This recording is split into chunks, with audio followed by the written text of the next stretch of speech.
All right, here is the second half of the bees building Carthage. I just scrolled down so that we could see the next bit of the Latin, but keep my little drawing for you. So it says, and they choose the laws and the officers, the magistrates, and the sacred senate.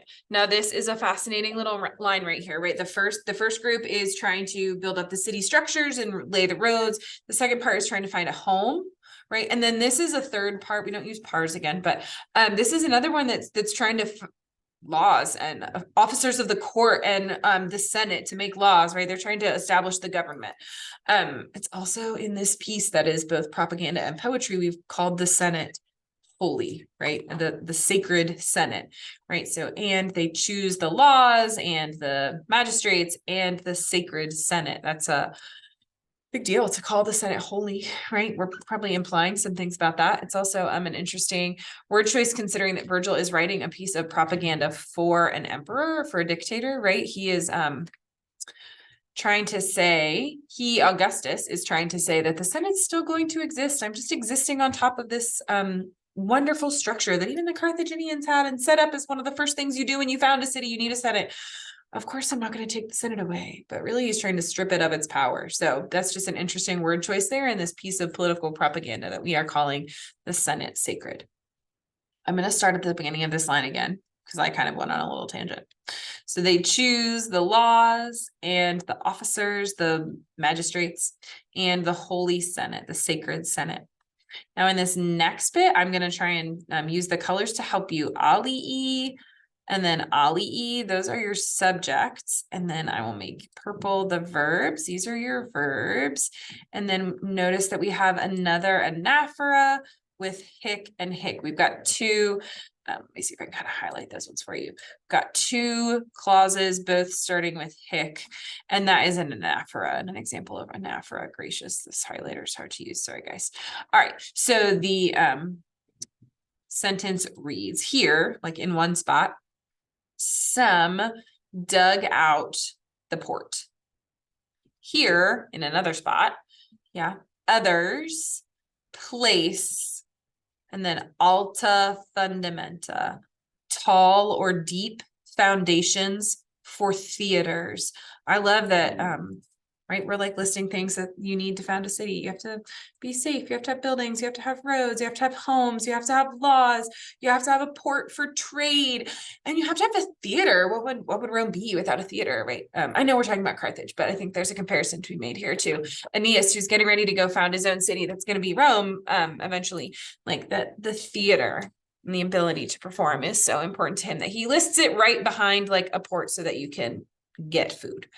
Okay, so here in this place, in the other place, others place deep or tall, that word can mean both, foundations for theaters, and they destroy, they cut out, I like better, they cut out columns from immense rocks. That word that word column literally means like columns, like you picture Roman columns, right? And they are digging into a cliff face. So on my picture, you can imagine this is not the only hill, the one that they're standing on. It all of Carthage is kind of surrounded by hills.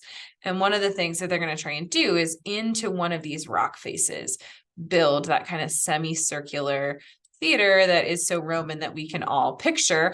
And if you look on your packet, there's a picture down here of a similar one where it's just built into the cliff face. So they're digging out deep foundations, alta fundamenta for the theater. They're digging into that rock, and then they're going to build columns to be the background, the backdrop. Again, if you look at that picture, you can see that's what Roman theaters looked like. They used one set, and it didn't change. It just looked like the street. So all Roman plays are basically like set on the street. Anyway, I'm into this line of it, obviously. So, and they cut out columns. That's your accusative direct object, from immense rocks. Tall decor, maybe like ornaments. It's got a sense of like beauty, things that beautify, decorations comes from this. So tall ornaments for future scenes, for future stages. So they're describing this theater that they're cutting out here as this setting for future plays. If you take a minute and look back over this, and I've kind of stopped and talked about it, but this is a really good spot to think about that Virgil is both writing a poem about politics, and this is someone founding a city, just like Aeneas is going to go found a city that's going to turn into Rome, just like Augustus is trying to start the Roman government over. He's trying to say, I'm still going to have a Senate, we're still going to have laws, we're still going to have officials, you rich people can all still do the cursus honorum. But this is the foundation of greatness, right? So he sees how great Carthage was. Aeneas sees how great Carthage was. So when he gets to found his own city, he can do it. And now the implication is that Augustus is going to do it as well. So as we get towards, this is obviously the beginning, but as we get towards the end, you can see the parallels in Aeneas watching Carthage get built, Aeneas founding his own city, and then the parallel to Augustus kind of starting over in Rome, and all of these new laws that he's trying to enact being this turning point. And notice that we put theaters and performing and poetry and the arts right in there with it. Augustus wants there to be that rejuvenation maybe in the arts. So this is a pretty important passage for the political side of what's happening in the Aeneid. All right, good job, guys.